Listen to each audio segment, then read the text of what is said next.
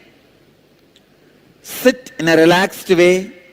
You can sit in the chair or on the floor. Be comfortable, that's all. Anything is okay. Be comfortable. Sit in a relaxed way. Close your eyes, and any thought rises in your inner space. Decide you are not going to support that thought. You are not going to destroy that thought. You are not going to encourage that thought. You are not going to create a new thought without creating, maintaining, destroying. Sit. Understand? When you don't do the job of Brahma, Vishnu, Rudra, you become Parabrahma. When you don't do the job of creation, maintenance and destruction, you become one with existence. Now, just sit. Sit in a relaxed way. Close your eyes. Unclutch from every thought. Don't miss a single thought in your inner space. Don't be unconscious. Unclutch from every thought.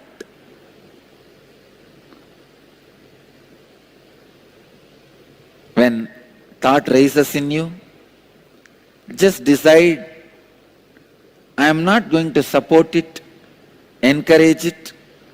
I'll just unclutch from it. I'll just distance myself from it. Just a simple will. I will unclutch is enough. The thought will lose power over you. After a few seconds, again some other thought may come. Unclutch from that thought also. Slowly, slowly, slowly, after a few minutes, except the thought of unclutching, nothing else will be there. Unclutch from that thought also. Unclutch even from the technique of unclutching. When you unclutch honestly, authentically, automatically your Kundalini energy rises, your Kundalini is awakened, and your body may levitate. Whatever happens, let it happen. Unclutch from everything. Just be unclutched. I initiate all of you into unclutching. Let the unclutching happen in all of us. Don't miss even one thought in your inner space.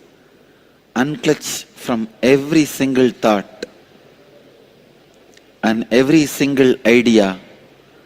Do not create or maintain or destroy a thought. Just be unclutched.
one great thing in the modern day, information age, internet age, human beings can't be manipulated anymore by a small gang of people, by keeping the mass media cult under them. No. World cannot be controlled anymore by mass media cult or entertainment industry cult. And world cannot be controlled anymore by missionary militants and militant missionaries. The next generation, the modern day youth, has started questioning the utility value of everything. And I tell you, Hindu tradition is the best designed, developed tradition just to contribute. Hindu knowledge is amazingly contributing. I can very boldly tell you with all joy and pride, Hindu scriptures are the most unadulterated, as maintained, as purely as it was uttered, revealed in the beginning. The Vedas are as it is from the time Paramashiva breathed it to Parashakti to Vishnu to Brahma and the Guru Parampara. Narayanam Batma Bhavam Vasishtam Shaktinja Tatputra Parasharanja Vyasam Sugam Gaudapadam Mahantam Govinda Yogindra Matasya Sishyam Srishankaracharya Matasya Vatma Padanja Asta Malaganja Sishyam Tamtroda Ganmartika Karamanya. The whole Guru Parampara, unadulterated, I tell you. History, geography, astrology, astronomy, cosmology, physics, chemistry, biology, medicine, mysticism, religion, economy, in every field, administration, social justice, law and order, in every field, the field of education itself, spirituality, superconscious mind, power manifest in every level. Nothing compared to the extreme life positive knowledge source of Hinduism. This is the most non-violent, life positive knowledge tradition in every field. Unimaginable knowledge source is lying in that 2,20 million source books of Hinduism. Around 10,000 traditions are still alive. I am not talking about what we lost, what we still have, kept it alive, at least in the museums, which I can revive. I can add flesh and bones to this whole scriptures and make it living, alive lifestyle. I want all Hindus to start becoming real Hindus, non-violent, extremely life positive and contributing. This is what is the core identity of Hinduism.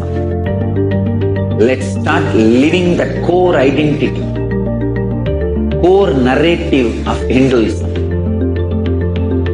That's the best strategy to stop the Hindu Holocaust. I tell you, Hindus have a great future. I want all the Hindus who are interested and listening to me, all of you, please wake up and start contributing more and more and build contributing lifestyle. That's the best way to stop the Hindu Holocaust. At least 10% of the Hindus should become Brahmana by Varna. Only then we can collect all these books and store it properly, make digital and physical libraries and practice those knowledge, build laboratories and teach this knowledge to the whole world. This is what is my life's mission. Of course, translation, making it searchable, making it user-friendly, indexing, all this work put together. That is the purpose for which I started this Nithyananda Hindu Library. I will establish the most authentic, world's largest physical and virtual library and Hindu university.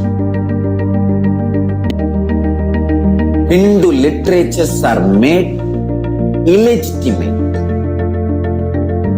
stolen. Many concepts and principles and ideas are stolen. And Hindus are made to feel that literatures are all just mythology and faltu and just somebody's fantasy. I will make sure enough scientific researches are done,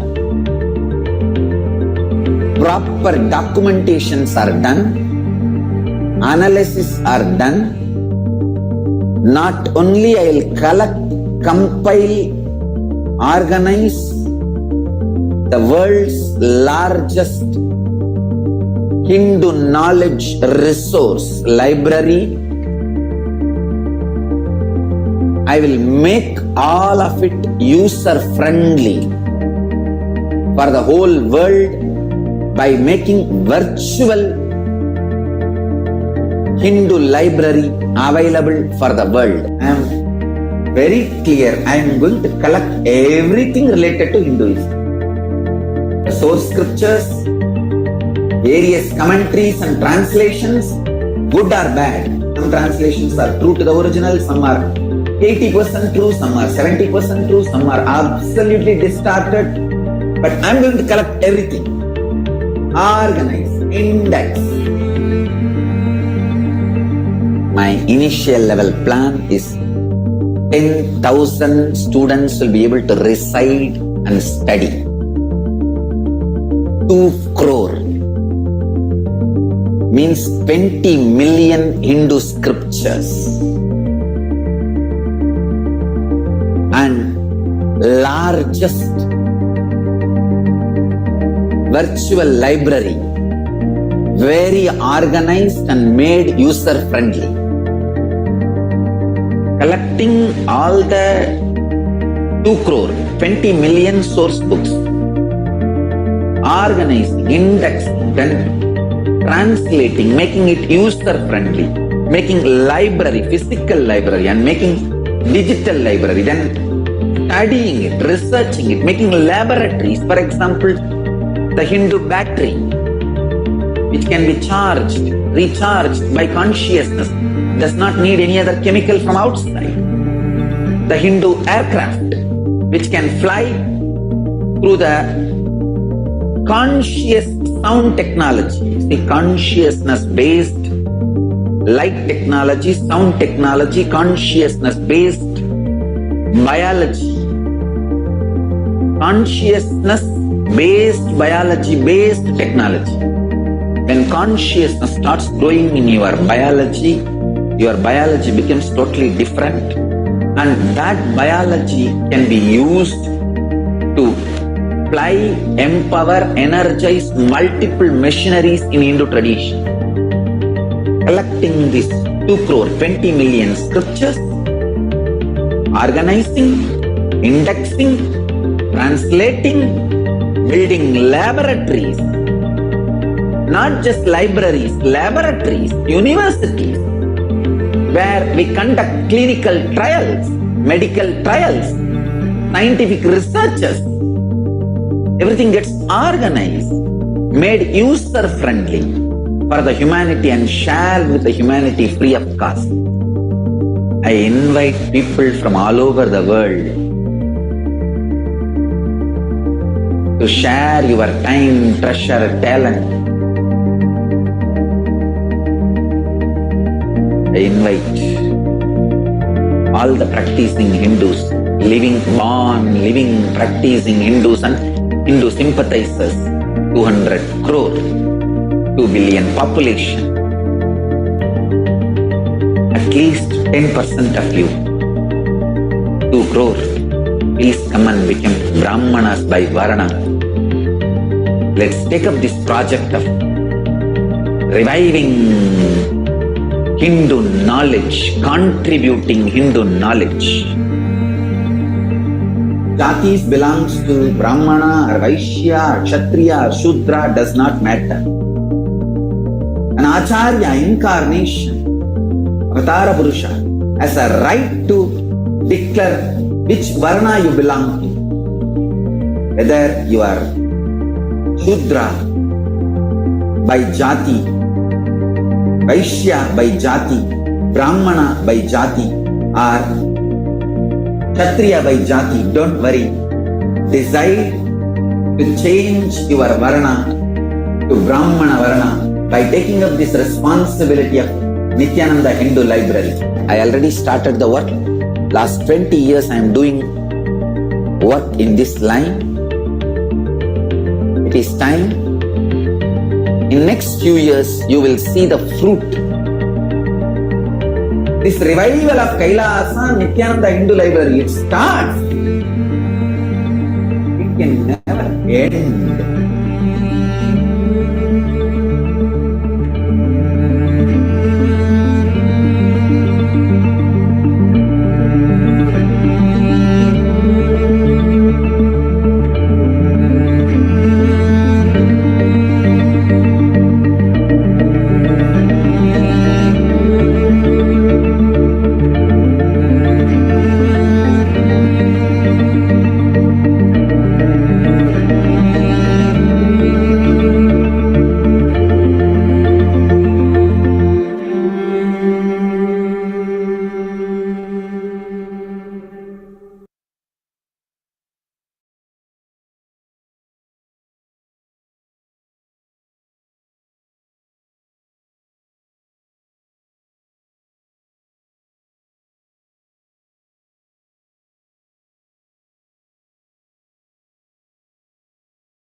Paramashivoham. Om Nithyananda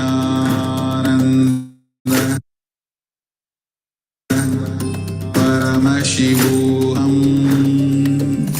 Om Nithyananda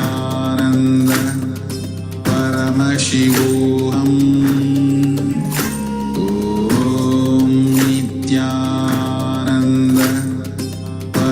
To fill up. If you all have any questions, please let us know. Please let us know.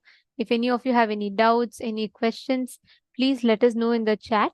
And we have our support desk team continuously being available in all the chats for you all. And they will be answering your queries, they'll be answering your doubts, questions, anything. So, any question that you have pertaining to the Pratyaksha Pada Puja, any offerings that you want to make, please feel free to go ahead and ask in the chat. All right. So now it is time that all of us get ready for the darshan. Today we're going to be having the darshan of Simhagna Murti, the forms of Paramashiva in which he removes the delusions of Mahavishnu, liberating Parandhama to experience that highest oneness.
So hope all of you had a few minutes, and yes, you all can let us know your questions, your doubts, anything if you have.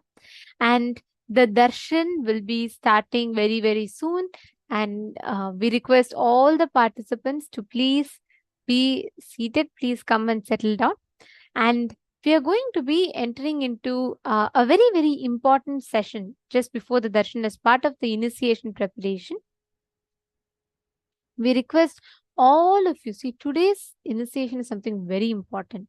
It literally raises our frequency to the next level of existence. So, how many of you have invited your friends, family members, any of your near and dear ones for the darshan today? Please post in the chat, and we request every one of you to take a few minutes and invite your friends, family members for the darshan. And let them not miss today's initiation, especially which Swamiji will be initiating us to experience the highest frequency in. Actually, I just wanted to ask all the participants who all want to have a real breakthrough, like really you want to have that experience of Nirvikalpa Samadhi and then manifesting Navakhanda Yoga Samadhi and having the intense Kundalini awakening. One of the best ways you can manifest the spiritual powerful cognitions in you as powers, as spiritual experiences. There's one technique that can easily help you in manifesting any of your powerful cognitions as your own experience. Any guesses what this is? What is the technique? What do you think is a technique through which you can make any of your powerful cognitions, any cognitions that you're listening from Swamiji, the revelations you're hearing from Swamiji, the clicks you have had, to manifest it as your own experience? Come on, take a guess. Okay, I already saw one person has posted the answer. I'm not going to read that out till everyone else posts. Each of you guess, take a moment and post it. I'm seeing various answers coming.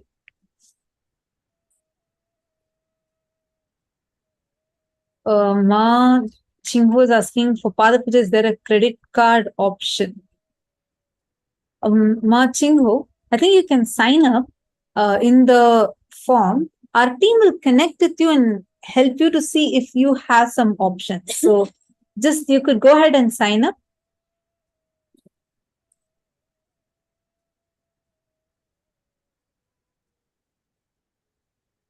Okay.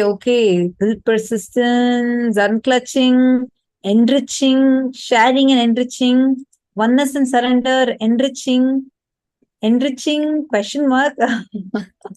Enriching, yes.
ॐ नित्यानन्द परमशिवोऽहम् ॐ नित्यानन्द परमशिवोऽहम् ॐ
Nityanand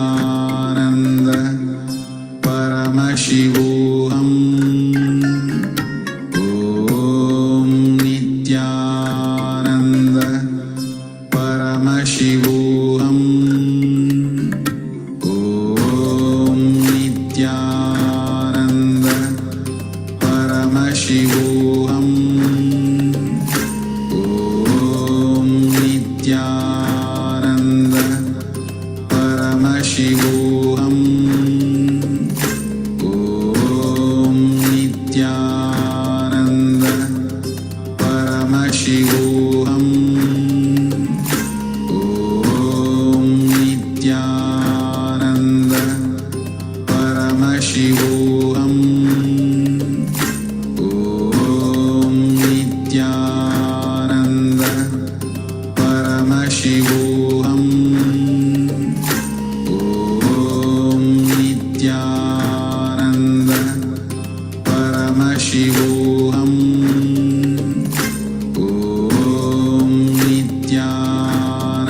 Paramashivoham.